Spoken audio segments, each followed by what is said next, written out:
Hello guys, welcome back to your YouTube channel S K M study of way of success. मैं हूं आपका educator Shivam Mishra. और आपका जो क्लास 12th बायोलॉजी है, पूरी किताब के यहाँ पर हम आपको लेकर आए हैं बेटा 50 सबसे महत्वपूर्ण प्रश्न जो कि बोर्ड परीक्षा 2027 में आने वाले हैं। और इसका जो बेटा पीडीएफ है आपको मिलेगा, टेलीग्राम चैनल है एस के एम स्टडी, जिसका जो लिंक है वो मैंने डिस्क्रिप्शन बॉक्स के अंदर दे रखा है। जाकर ज्वाइन कर लीजिए, वहां से आपको इसका पूरा पीडीएफ मिल जाएगा। और जो अनसॉल्व पेपर का पीडीएफ बिल्कुल फ्री में आपको उपलब्ध करवा रहे हैं आपके अपने ऐप एसकेएम स्टडी पर। तो उसका जो लिंक मिलेगा ऐप का, वो डिस्क्रिप्शन बॉक्स के अंदर मिल जाएगा, जाके डाउनलोड कर लीजिए। नहीं तो गूगल प्ले स्टोर से एसकेएम स्टडी ऐप जरूर से जरूर क्या करिए बेटा, डाउनलोड कर लीजिएगा ना। और यहाँ पे सबसे महत्वपूर्ण वाले हम लोग अति महत्वपूर्ण ऑब्जेक्टिव प्रश्न देखेंगे, एमसीक्यूज देखेंगे, वो भी कितना बेटा 50 सबसे महत्वपूर्ण प्रश्न हम लोग देखने वाले हैं। अगर कोई दिक्कत हो तो प्लीज कमेंट बॉक्स में मेंशन करिएगा, हम लोग इकाई वाइज देख लेंगे ना। जितने भी इकाई हम लोग पूरा पूरा देख लेंगे। सबसे पहले बेटा इकाई एक हम लोग शुरू करते हैं, जनन यानी कि रिप्रोडक्शन। अगर इकाई एक देखे जनन, जनन में बेटा 3 चैप्टर है। कौन कौन से है? पुष्पी पादपों में लैंगिक जनन, मानव जनन और जनन स्वास्थ्य। कितने? कुल 3 है। तो सबसे पहला यहाँ पे बेटा प्रश्न है। प्रश्न हमारा क्या है देखिएगा। प्रश्न ये है कि पुष्पी पौधों में नर युग्मोद्भिद यानी कि मेल, हाँ, का प्रतिनिधित्व कौन करता है? यानी पुष्पी जो पौधे होते हैं उसमें नर युग्मोद्भिद का जो प्रतिनिधित्व बेटा कौन करता है? तो याद कर लीजिए, जो परागकण होते हैं वो क्या करते हैं? नर युग्मक का प्रतिनिधित्व करते हैं। तो नर युग्मक का प्रतिनिधित्व बेटा कौन करता है? वो करता है पॉलन ग्रेन।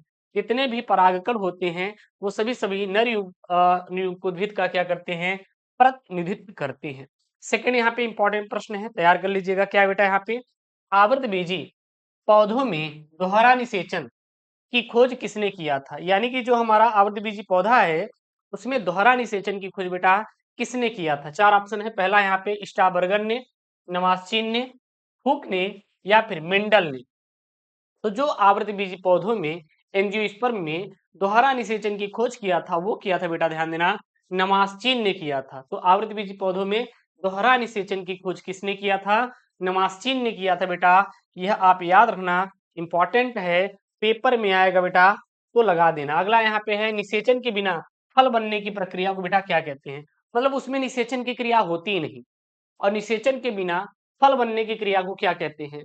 अनिषेक जनन, अनिषेक फलन, या फिर बहुभ्रूणता, या फिर असंजनन।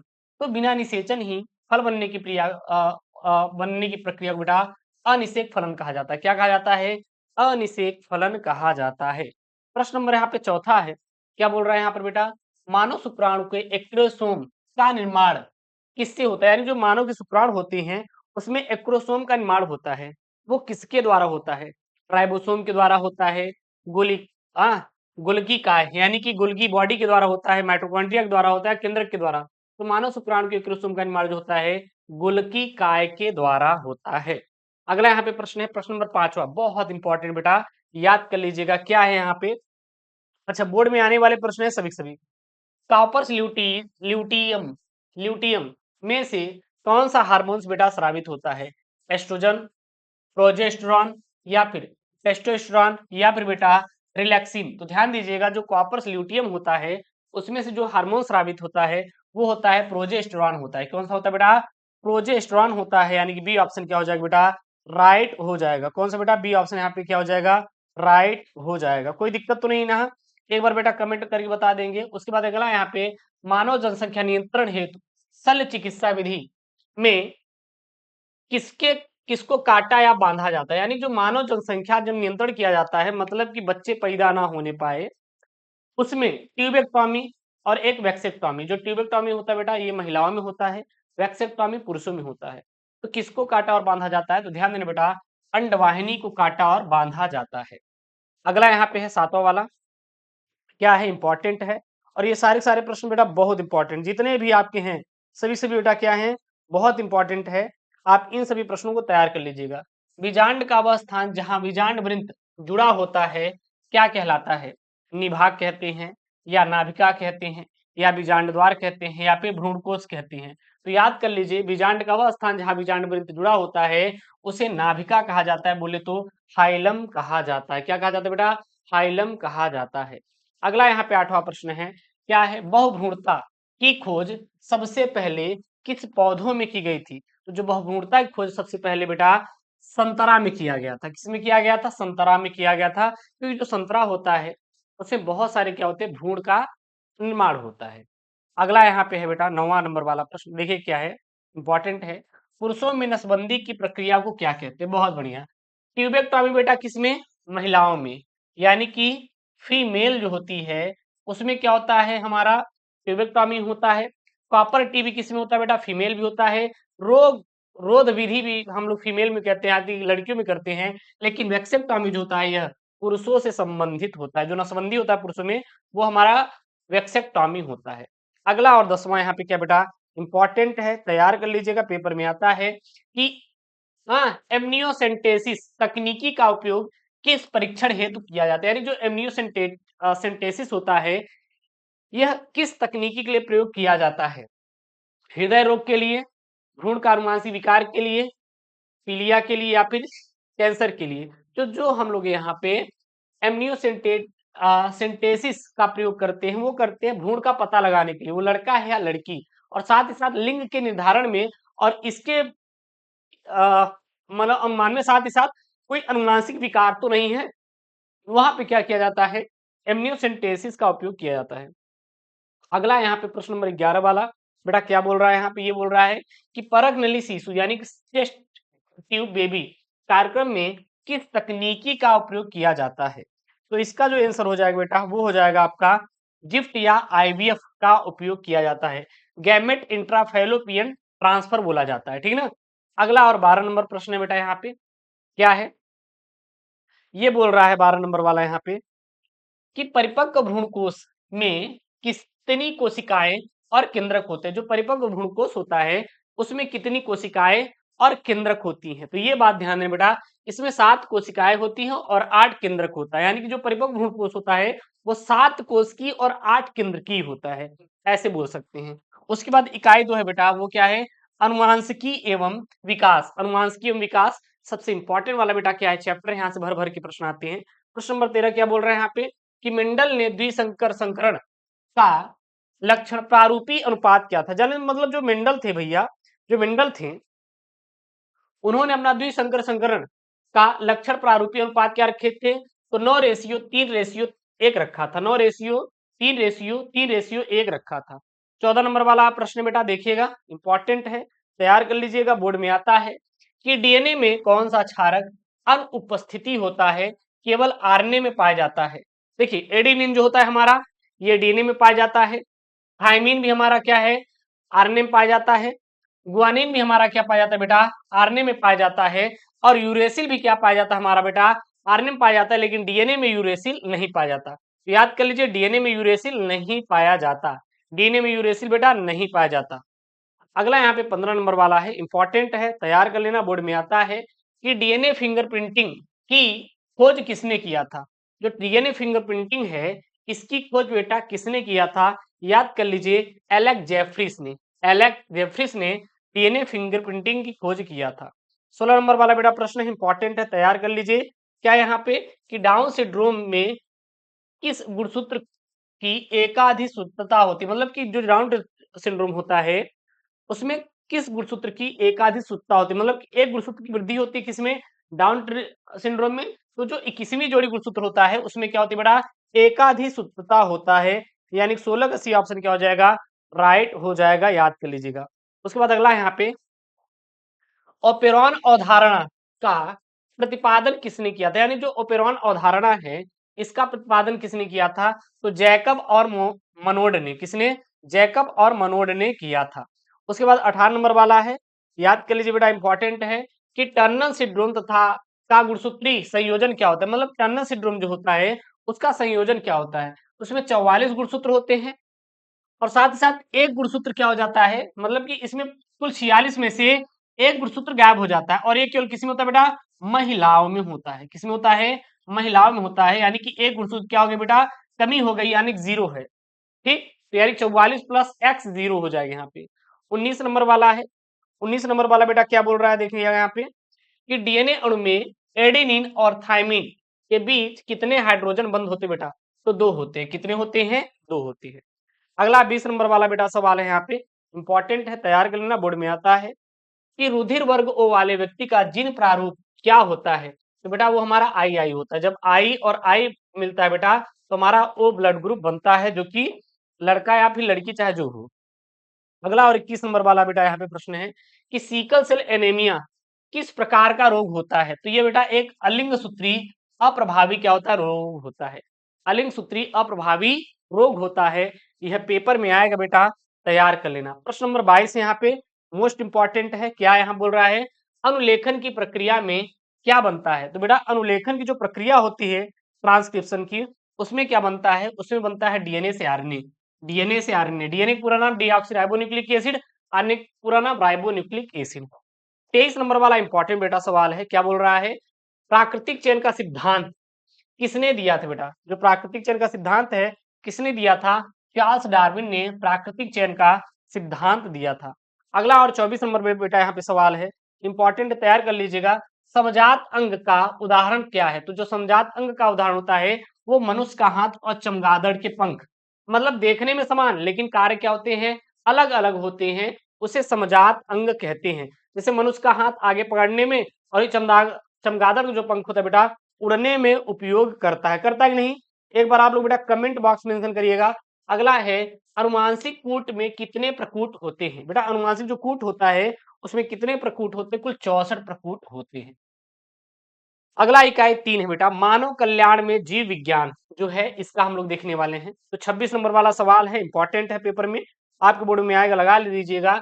टाइफाइड ज्वर की पुष्टि के लिए कौन सा नैदानिक परीक्षण किया जाता है? जब टाइफाइड रोग होता है उसके लिए कौन सा टेस्ट करते हैं, किसका उपयोग करते हैं? तो विडाल टेस्ट किया जाता है टाइफाइड में। किस बेटा? टाइफाइड में किया जाता है। 27 नंबर वाला बेटा सवाल है, इंपॉर्टेंट है। क्या है? पेनिसिलिन नामक प्रथम प्रतिजैविक की खोज किसने किया था भैया? तो अलेक्जेंडर फ्लेमिंग ने हमारा किया था। किसने किया था? अलेक्जेंडर फ्लेमिंग ने बेटा किया था। 28 नंबर वाला बेटा सवाल इंपॉर्टेंट है, तैयार कर लीजिएगा। क्या यहाँ पे है कि वाहित मल उपचार में द्वितीयक उपचार किस प्रकार का होता है? तो जैविक प्रक्रिया का होता है, मतलब जैविक प्रक्रिया के द्वारा होता है। अगला यहाँ पे बेटा एड्स बोलो तो एचआईवी बोला जाता है। एड्स रोग किस विषाणु द्वारा फैलती है? जो हमारा एड्स रोग होता है आप देखते हैं पुरुषों में होता है, महिलाओं में हो जाता है अनचाहा संबंध बनाने से, इसलिए बेटा प्रोटेक्शन का यूज करना चाहिए, है कि नहीं? तो वो होता है बेटा एचआईवी विषाणु रोग के द्वारा होता है। एचआईवी पूरा नाम क्या होता है बेटा? Human immuno deficiency virus. HIV पूरा नाम ह्यूमन इम्यूनो डिफिशियंसी वायरस होता है। अगला 30 नंबर वाला बेटा, बहुत बढ़िया गुरु, इतना आगे हैं, बस 10-15 और प्रश्न हो गया। क्या है यहाँ पे? क्या है यहाँ पे 30 नंबर वाला बेटा कि मलेरिया परजीवी का वाहक कौन सा मच्छर होता है बेटा? तो मादा एनोफिलीज जो मच्छर होती है यह मलेरिया का क्या होता है बेटा? परजीवी होता है।